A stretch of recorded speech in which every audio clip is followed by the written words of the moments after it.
The axis of upheaval. Leaders of an anti-American alliance have taken the world stage together for the first time. China orchestrated the provocative photo op following a multi-day, multi-leader diplomatic blitz. Is this the new world order? And how worried should the US be? You're watching CounterPoints with me, Melinda Nusafora.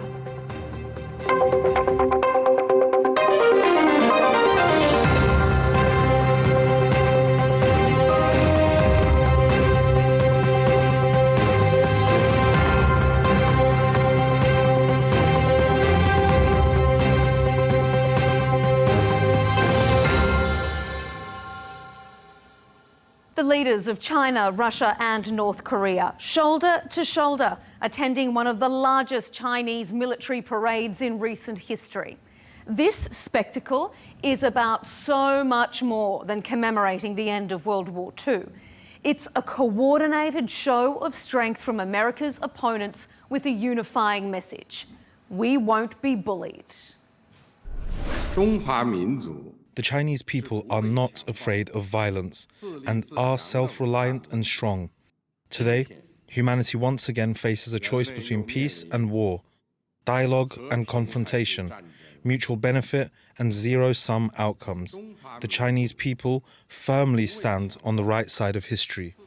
China has been hosting 4 days of diplomatic events, highly choreographed to play up Xi's position as a world leader. And the timing can't be an accident. It comes as the US president's unpredictable and often combative behaviour has traditional allies worried, or worse, it's pushed them closer to China's orbit. Take India's Prime Minister Narendra Modi. He and Xi have clashed on numerous occasions and their countries are engaged in a land border dispute. And yet, amid a trade war with the US, he's made his first visit to China in 7 years. Hardly a coincidence. On this episode of CounterPoints, we'll debate if the so-called axis of upheaval spells a dramatic shift in the global balance of power, if China's show of military might should be interpreted as a threat, and if the US has played its part in pushing the global south together. Joining us here on CounterPoints, Fred Fleitz, Vice Chairman of the Centre for American Security at the America First Policy Institute. Andy Mock is back on CounterPoints, Senior Research Fellow at the Centre for China and Globalization. And rounding out our panel, Lieutenant General Satish, former Chief of the Integrated Defence Staff and expert in security and geopolitics. Gentlemen, welcome to CounterPoints. So much to discuss. China's once-in-a-decade World War II commemoration gave the world much more than simply a glimpse at Beijing's latest military capabilities. It's these visuals, images like what we are seeing on our screen for our audiences that really speak volumes. We're seeing 3 strong men, China's Xi Jinping, Russia's Vladimir Putin, and North Korea's Kim Jong-un, side by side ahead of a host of other world leaders exuding an air of camaraderie. They've been dubbed the axis of upheaval, and their meeting has been choreographed to send a very clear message to the West, and in particular to the US. The world order is changing. Andy, let's start with you. Have we just witnessed a dramatic shift in the global balance of power? I'm not sure that we've seen the shift as yet, but I think certainly this is both stagecraft and statecraft at its highest levels. So from a stagecraft perspective, of course, this was a meticulously choreographed, largest ever military parade. But I think the commemoration of the victory in the war against Japanese aggression is really just the stage. The message really is modernization. And I think what China has very clearly demonstrated, I would say, presented the United States with a very clear choice, as President Xi said, that one, China is not afraid of violence, the world is at a crossroads where it must choose between peace and war. And I think, again, we can see this as presenting the United States with a very clear choice, perhaps even an ultimatum. So I think the shift has not happened yet, but we clearly are at a juncture that could have long-term historical repercussions. Fred, how do you see this? Is the US receiving that message? Is this an ultimatum? It's a pleasure to be here. I don't see this as a new world order. I see President Xi and Putin responding to a very dominant American president and trying to counter this influence, maybe knock him down a peg. The Shanghai organization has a reputation for PR events and issuing press releases, but really not doing anything. And I think it's clear that although many nations want to have good relations with China, they don't want a new world order, especially one led by the Chinese Communist Party, which would be bad for their freedom. It would be bad for their economies. So this is all good optics. I think it represented a number of states that were trying to get leverage against the United States in trade deals, especially India on tariffs. But this most certainly does not represent a new world order or a world order led by China. Lieutenant General, I'm going to come to you in just a moment to respond to something that Fred has said, but I just want to throw it back to you, Andy. Is this China just trying to knock the US president down a peg or two? I don't think so. I mean, certainly the U.S. is a very important country in the world. China and the United States, two largest economies, technological superpowers. So clearly, I think China takes into account what the U.S. does. But this really isn't some opportunistic reaction to the United States or any particular administration. I think from the Chinese perspective, this is seen as a long-term continuation, I think, as President Xi frames it, the rejuvenation of the Chinese nation, which is not just, that did not just start in 1949, but there is a continuous lineage going back thousands of years, and this is just a continuation of that. So I would say that, you know, again, China certainly cares and responds to the United States, but this really is not mainly a reaction to the United States, but I think is the continuation of long-term strategic and structural trends. Lieutenant Dewar, let's bring you in here. What do you make of something that Fred Fleitz has said there, that the world doesn't really want a new world order? How does India feel about that? Because we've heard Prime Minister Modi talking regularly about bringing the global south closer to the seat of power. To my mind, this is an era of multi-engagements. Both my co-panelists are from the US and China, respectively. I'm from India and a military general at that, a retired general at that. So the point I would like to make is that we are seeing an era of multilateral engagements. Calling it a new world order would be too hasty as of now. The kind of the might of the military might that was at display was surely planned much before, you know, Trump's tariffs and SCO meetings and things like that. So while it is good to see, or China wanted to showcase their technological prowess, which they did very well, because the world generally labors under an impression that it is US which has the technological edge, to which China has now tried to showcase their technology. About India being, trying to lead the global south or provide a voice to the global south, yes, India has been doing that. We have been doing that constantly. India is also drawing a judicious balance between different countries on different issues. More of an issue-based stand India has been taking. And for instance, Prime Minister Modi is the only president who can talk to President Putin and Zelensky at the same time. The only country that can talk to Israel and Iran at the same time. So India has been asserting its own, if I may use the word strategic autonomy.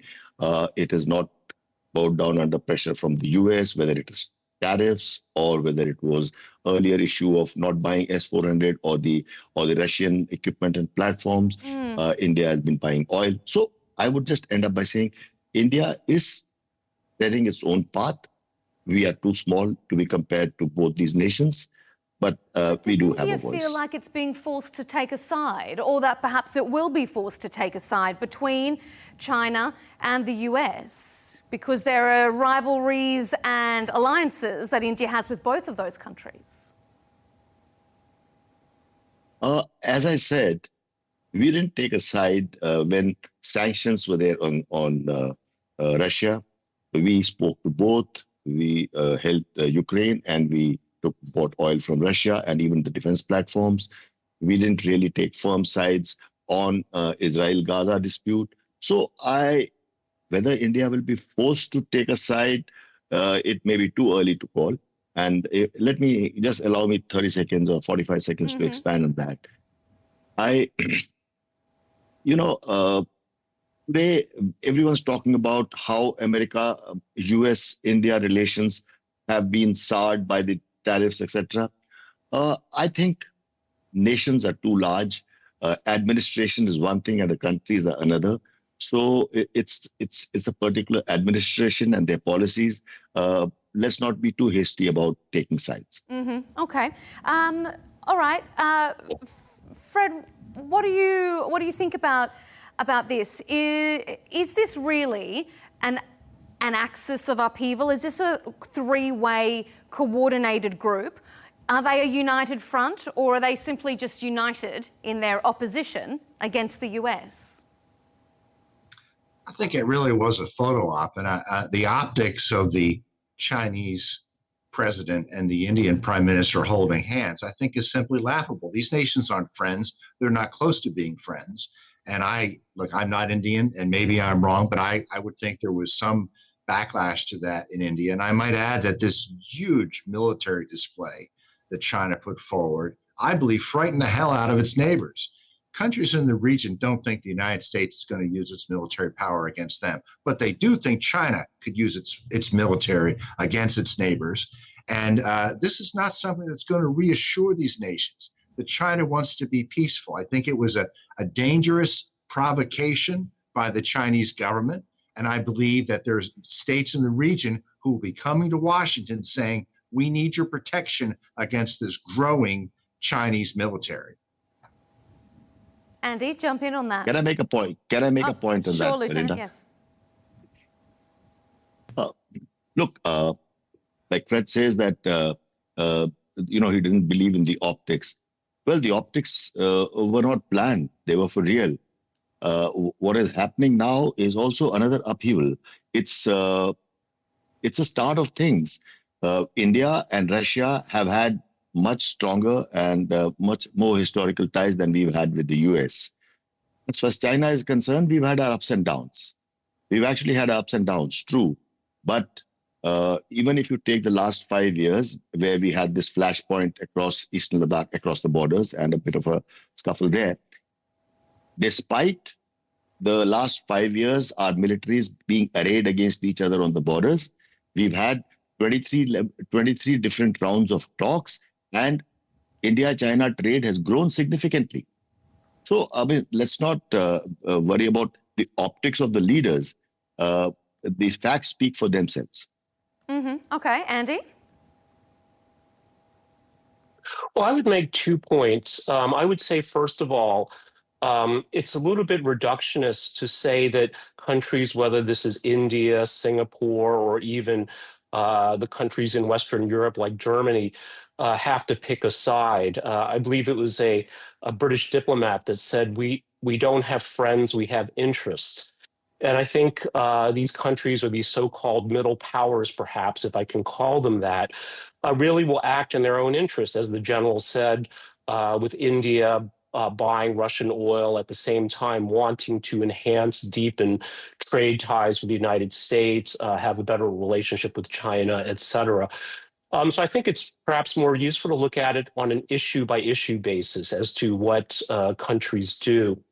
Regarding whether other countries see China as a military threat, I think deeds speak much louder than words. And if we look at China's behavior compared to, say, the United States, which country has engaged in extraterritorial killings, military operations, both sanctioned and otherwise, against many, many countries around the world.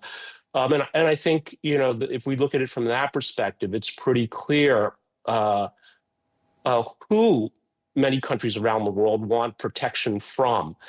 But again, I think that, whether one believes it or not, but I think what China's been very consistent on is saying that it really is looking only to protect its own sovereignty and is not an expansionist power, does not have an ideological vision looking to spread its version of any kind of universal values like quote unquote human rights, democracy, et cetera. And quite the opposite. I think China's approach is consistently to have been to say we should respect the development choices, the sovereignty of different countries around the world. So deeds, not words, perhaps. Mm-hmm. Fred, you're shaking your head. I don't think the people of Taiwan will agree with any of that. And it is a matter of record that China and other nations are trying to change the UN's Universal Declaration of Human Rights. They would like to curtail freedom of religion, freedom of the press, freedom of association. This is the new world order that a communist government would like to inflict on the world that I'll tell you most states don't want. So I hear what my colleague said, but I have to say that the evidence indicates that he's frankly dead wrong. Andy, respond to that and also answer this. Is China a reliable partner?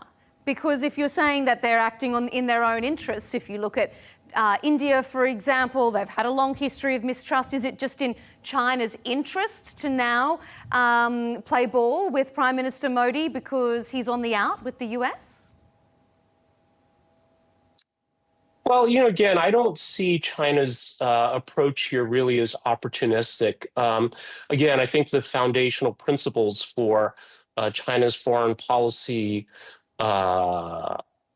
vision or approach is respect for mutual sovereignty, respect for each country's development decisions.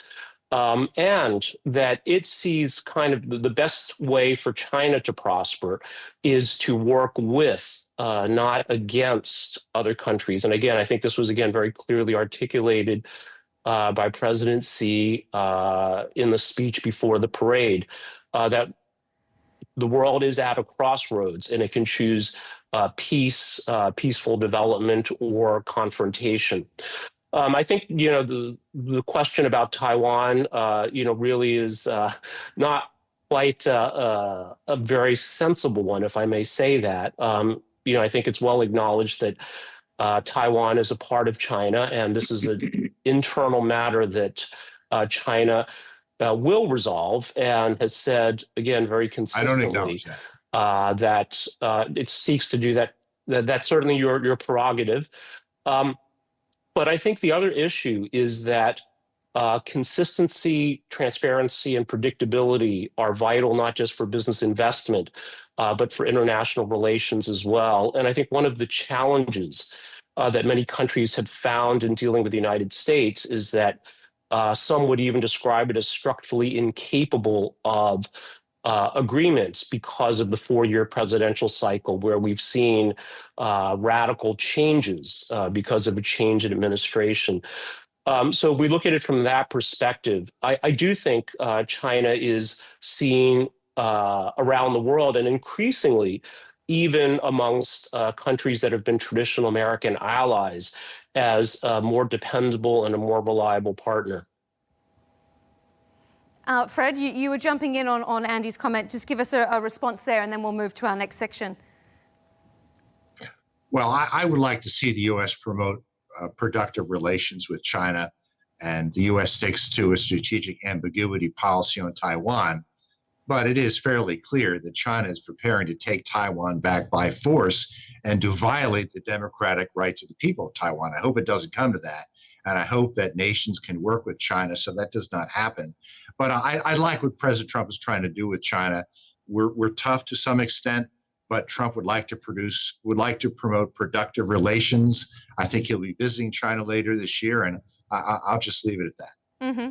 All right, we've been talking about threat and how this military parade should be perceived. So let's move on to our second chapter in the debate. It's interesting that President Xi used his military parade as a background to his comments that the world is facing a choice between war and peace, dialogue and confrontation. Now, the absence of any Western leaders seated, especially in that front row of his podium, gave a pretty clear indication who he was directing his message to.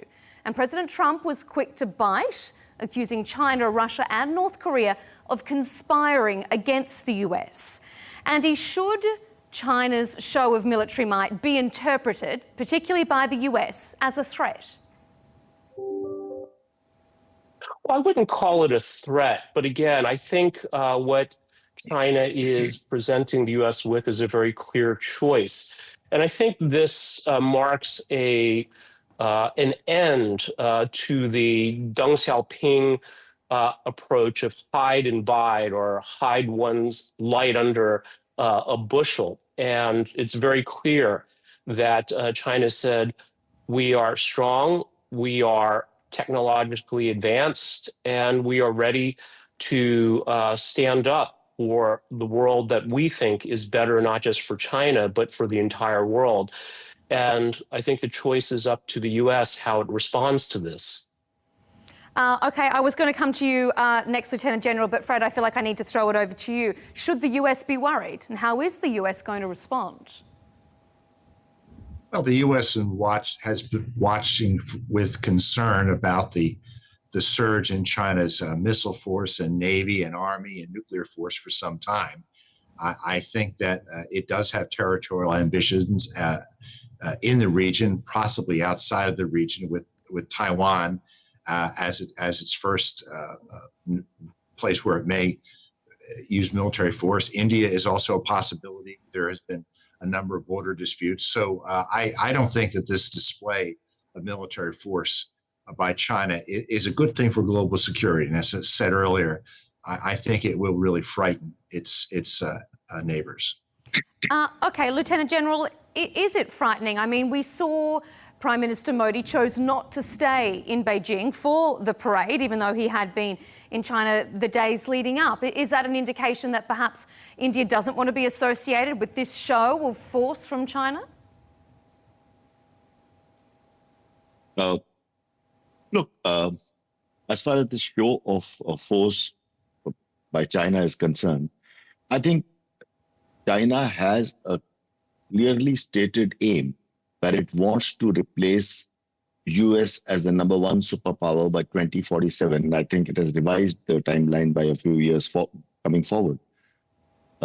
So this was bound to happen, that they have to choose a day where they put their might out in display. And I'm sure they had chosen this moment of the anniversary, 80th anniversary of the war, World War II. But as far as India is concerned, I don't think Prime Minister Modi was invited. He was not there to stay. In fact, his accepting the invitation to the SCO summit was also much later on edition. But I would like to say that as far as India is concerned, we are not going to take sides. India is not going to take sides. India is going to do what is in its national interest, as we've been doing for past so many years. I pointed out a couple of cases, a couple of examples, and I think we will rest it there. What about the message, though? You're a military man. You've got a long and decorated career. What's the message that China was sending, maybe to the US? There was a lot of firepower on display there. You're right, Melinda. As a military man, I could see that they are showcasing their military might on one hand, and on the other hand, they were also trying to showcase the integration that they've achieved in all the new technology frontiers. Because whether it was robots or drones and their technological might in other fields, China has presented a very comprehensive picture that they have arrived as far as this field is concerned. And whether US likes it or not, China has shown to the world its military might. Whether it's scary or not, this is conversational. These are sentences. The world is watching as to what technological prowess, the military might that China has put on display over here. Fred, does the US fear that China is going to replace it as the #1 superpower, as the Lieutenant General said? I don't think the U.S. sees that happening, certainly not anytime soon. But I will add a related comment in that I believe that America's relationship with India is extremely important. I'm sorry it's under stress right now. I think the issues with tariffs have to be resolved immediately.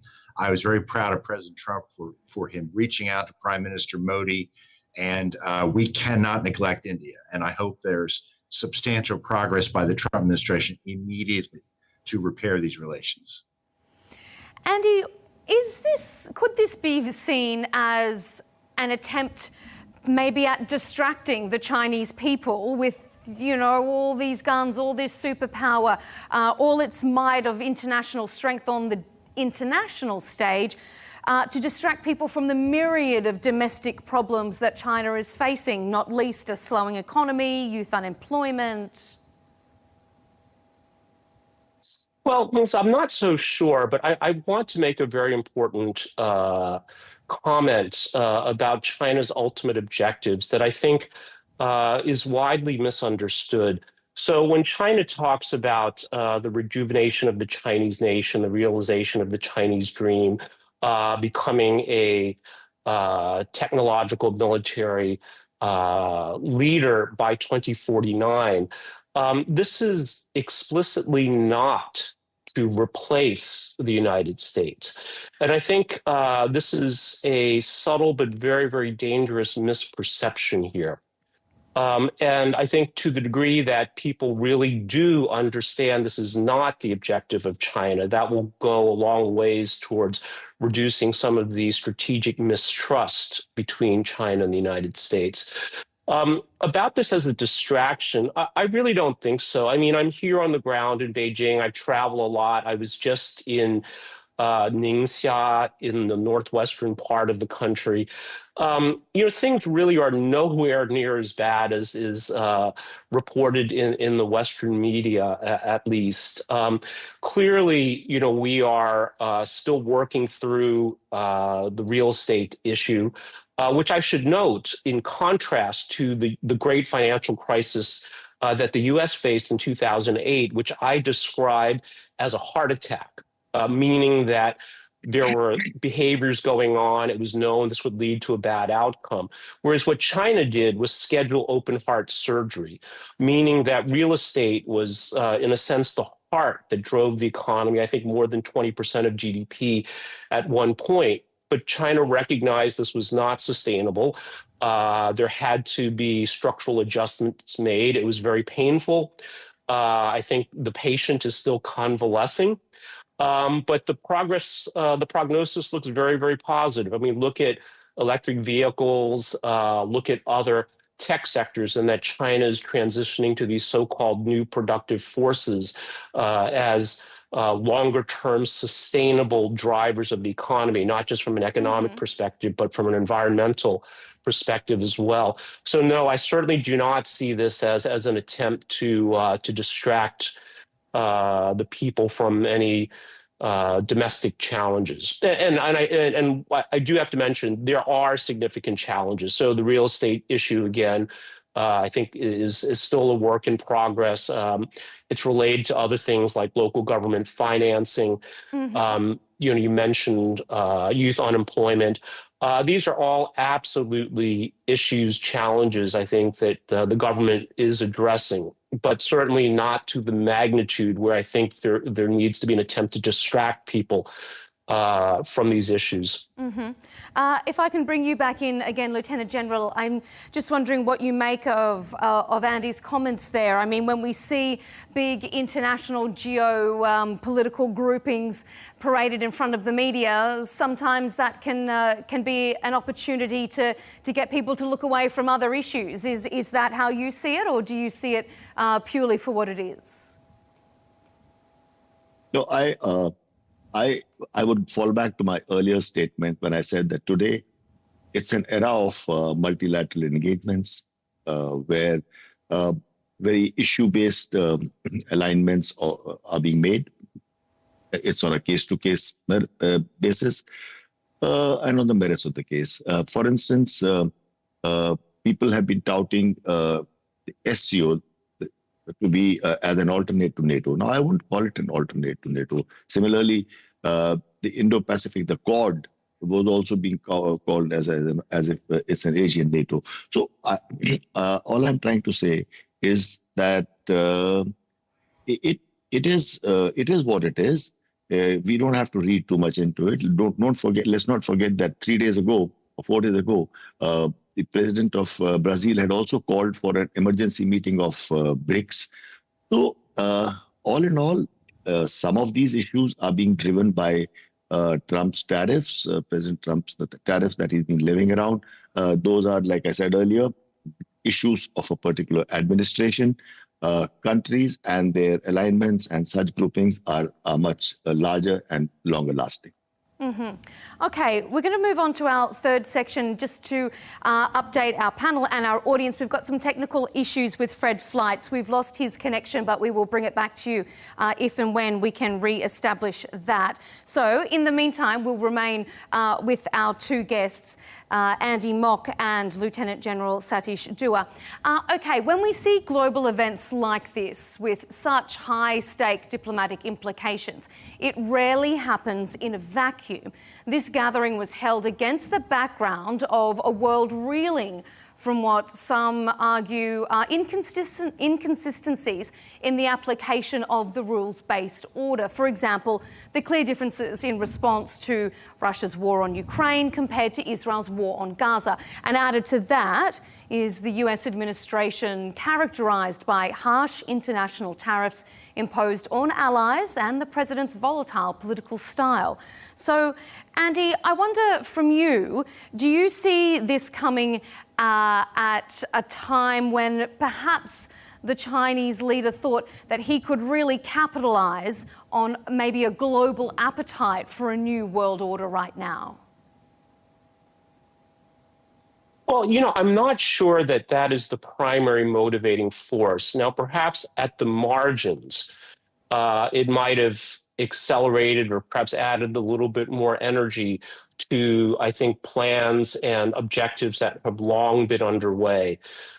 So again, if we go back really to this longer term vision of a shared future for mankind, the Chinese dream, et cetera, these predate this current Trump administration.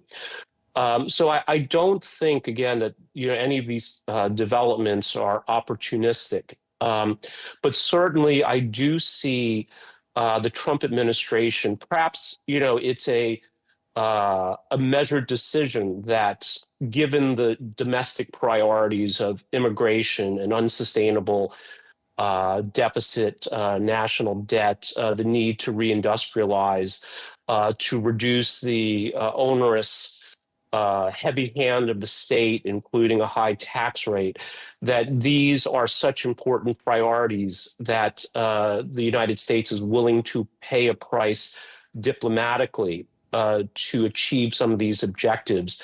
And as a result, I do believe is creating more impetus for countries like Iran, like Russia, perhaps even India, to seek greater engagement with China. But I don't see this as the catalyst in and of itself, or again, this being a very opportunistic move by China.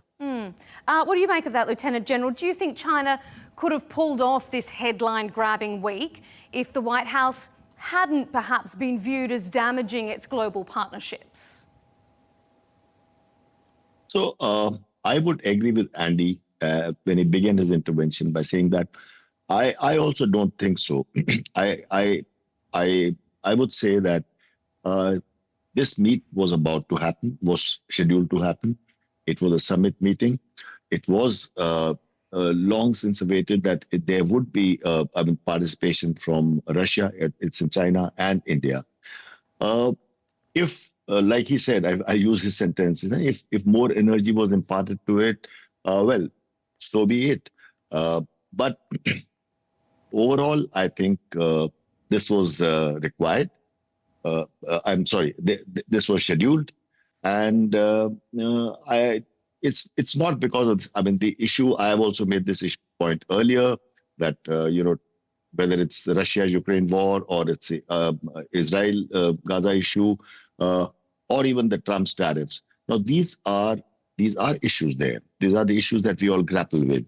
And, but like Fred said before he got disconnected, there are a lot of voices in the US saying that India and US have been very strong and comprehensive partner, at least for the last quarter of a decade.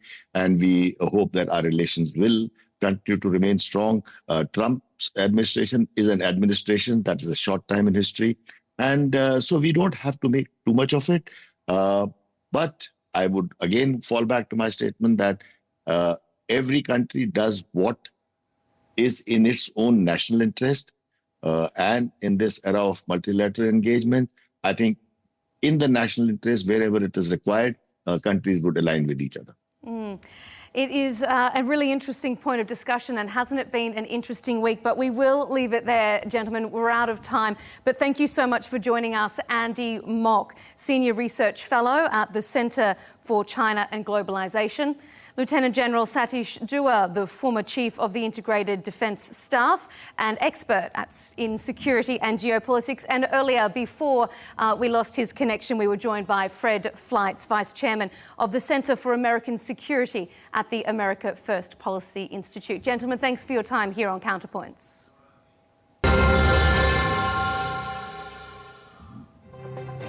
And thank you for tuning in to this episode of CounterPoints. To keep up to date with our latest debates and interviews, be sure to subscribe to Al Arabiya English on YouTube and follow us on X and TikTok. I'm Melinda Nusafora. Thanks for your company.